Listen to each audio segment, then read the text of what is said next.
بسم اللہ الرحمن الرحیم بسم اللہ الرحمن الرحیم۔ اجوف کا قاعدہ نمبر 7 ہم نے پڑھنا ہے۔ اسے آپ قائل بائعن والا قاعدہ کہہ سکتے ہیں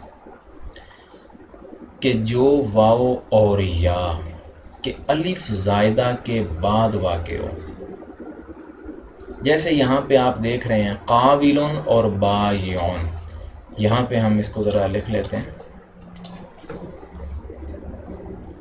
قابل اور بائعن۔ یہ کون سے صیغے ہیں جی؟ یہ قالا یقولو کا اسم فاعل ہے، قابل فاعل، اور بائعن یہ باع یبیع کا اسم فاعل ہے، بائعن۔ تو اب قابل الف زائد کے بعد واو واقع ہو گیا اور یہاں یا واقع ہو گیا۔ اس واو اور یا کو حمزہ سے بدلنا واجب ہے، تو لفظ بن جائے گا قائل کہنے والا، اور یہ بن جائے گا بائعن بیچنے والا۔ تو اب آپ قائلون سے اسم فاعل بنائیں گے،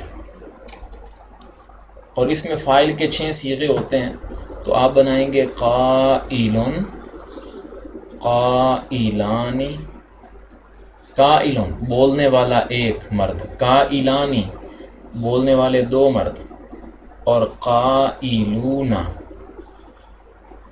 بولنے والے بہت سے مرد، اور قائلتن،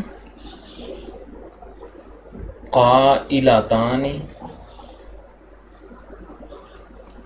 قائلاتن۔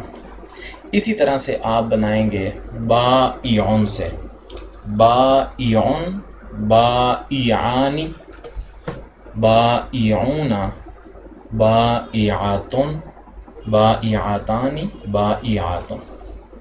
تو یہ قاعدہ نمبر 7 ہے، جس میں اسم فاعل بنانے کا قاعدہ جو ہے وہ آپ کو معلوم ہو گیا۔ تو کالا یقولو ان کی ہم نے چند گردانیں بھی کر لی ہیں، باقی مزید جو گردانیں ہیں جیسے ماضی معلوم بھی ہم نے کیا، مضارع بھی کر لیا، اور اسم فاعل بھی ہم نے کر لیا۔